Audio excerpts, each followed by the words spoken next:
Ndabasuje cyane kandi mbaha ikaze hano kuri Triple 5pm News, tukaba tugarutse n'amakuru ya hano mu karere k'ibiyaga bigari, hano u Rwanda ruherereye. Mbere tukaba tuza kuvuga ku makuru ya Ebola, aho muri Uganda ibiro bya ambasade ya Leta Zunze Ubumwe za Amerika byamaze kuba byafunga imiryango, ndetse muri Repubulika Iharanira Demokarasi ya Kongo, laboratwari nkuru ikaba yagaragaje ko habayeho uburangare bukomeye cyane, ari nabwo bwatumye Ebola ikomeza gukwirakwira mu bindi bice bya Repubulika Iharanira Demokarasi ya Kongo byinshi.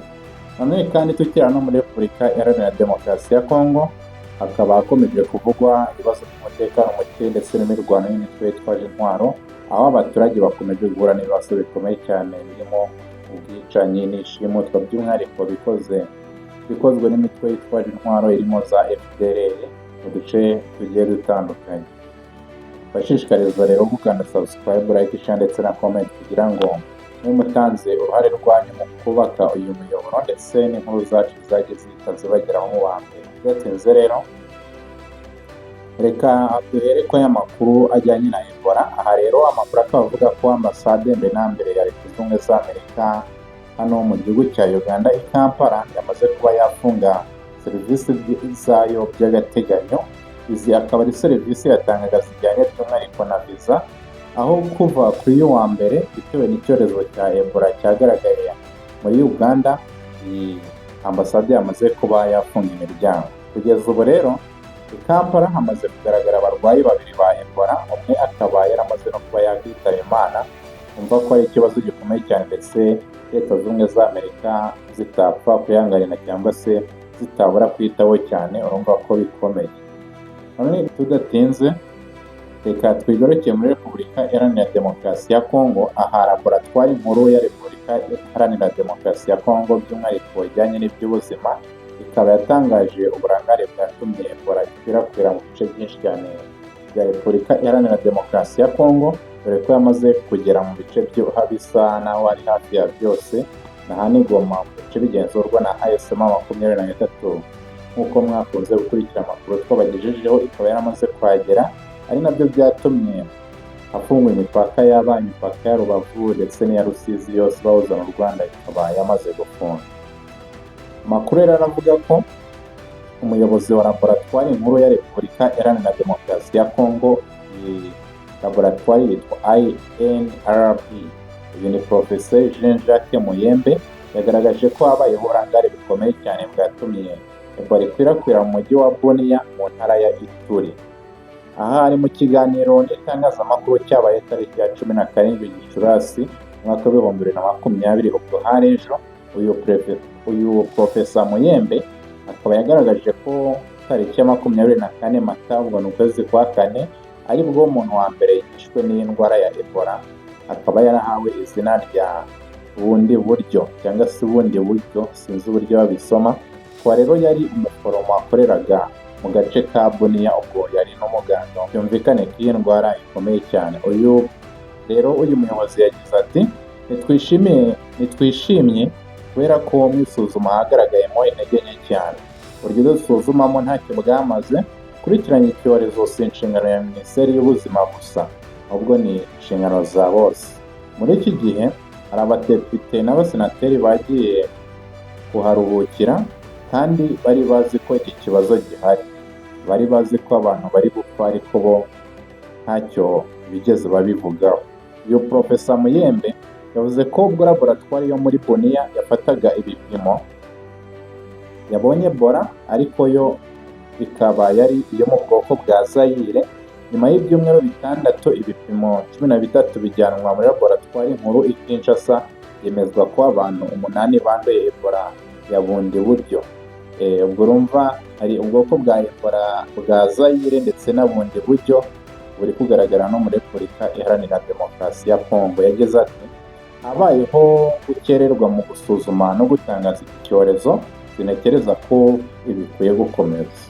Minisiteri y'Ubuzima ya Repubulika Iharanira Demokarasi ya Kongo yatangaje ko ibipimo 336 byagaragaje ko abantu 88 aribo banduye Ebola ya bundi buryo muri iki gihugu cya Repubulika Iharanira Demokarasi ya Kongo. Ariko uyu Professor Muyembe we akaba yaje agaragaza ko abanduye bashobora kuba barenze cyane uwo mubare wagaragajwe na Minisiteri y'Ubuzima ya Repubulika Iharanira Demokarasi ya Kongo. Ejo bundi rero hashize ku itariki 16 nibwo Minisitiri w'Ubuzima uyu ni Dr. Roger Kamba yabwiye abanyamakuru ko nta burangare leta yagize mu gukumira iki cyorezo, kuko nabo muri Bunia batekerezaga ko uyu muforomo yishwe n'indwara batari bakamenye iyo ari yo. Uyu Dr. Kamba yagize ati mu gushyingura abantu bamushyinguye batekereza ko ari indwara y'amayobera, bituma abakora ku mubiri we rero abenshi bakaba barahanduriye. Icyo gihe akaba aribwo abandura batangiye kugaragara ari benshi muri bice bitandukanye bya hano muri Repubulika Iharanira Demokarasi ya Kongo. Uyu Minisitiri Kamba kandi yasobanuye ko tariki ya 5 Gicurasi aribwo babonye ku mbuga nkoranyambaga ubutumwa buvuga ko Ebola ishobora kuba yaragaragaye muri Bunia nyuma y'iminsi 3. Leta yemeza ko koko icyo cyorezo cyagaragaye hashingiwe ku bipimo itsinda ryoherejweyo ryamaze kubona cyangwa se ryahakuye. Uyu Dr. Muyembe akaba ari umwe mu baganga batahuye bwa mbere Ebola muri Repubulika Iharanira Demokarasi ya Kongo mu mwaka w'1976. Akaba yaragaragaje ko bitandukanye n'iyahawe izina rya Zaire na Sudani, aho uwanduye bundi buryo aba afite ibyago byo gupfa biri hagati ya 30 na 50%, mu gihe ku zindi biba birenga 80%. Urumva ko iyi ngiyi yaje iyo wenda idafite ingufu cyane. Nanone tugarutse rero muri Rucuru, akaba ari amakuru agaragaza ko FDLR, uyu akaba umutwe witwaje intwaro ufitanye isano n'abasize bahekuye u Rwanda mu 1994. uyu mutwe rero ukaba wamaze kwica umusaza w'imyaka 77 hano muri Rucuru.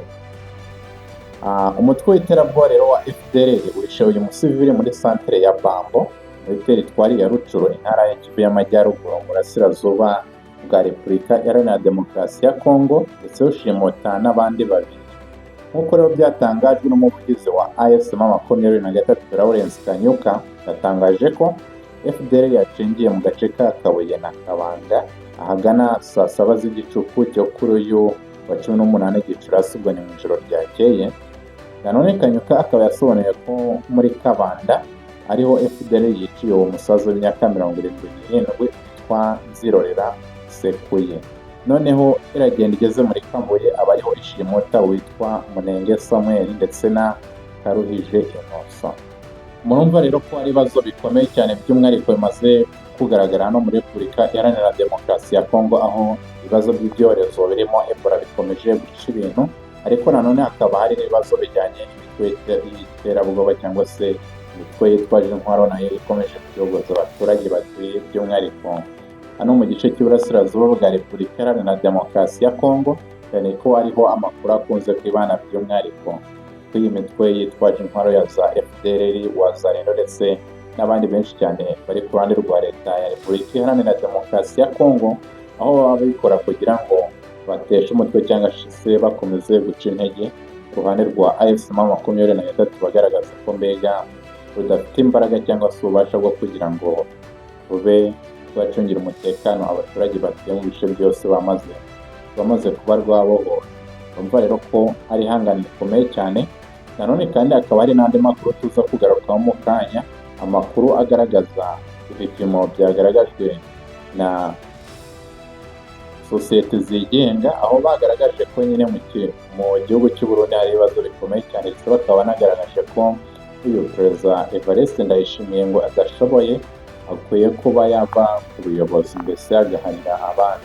Kanda subscribe, ndaje dukomeza mu zindi nkuru.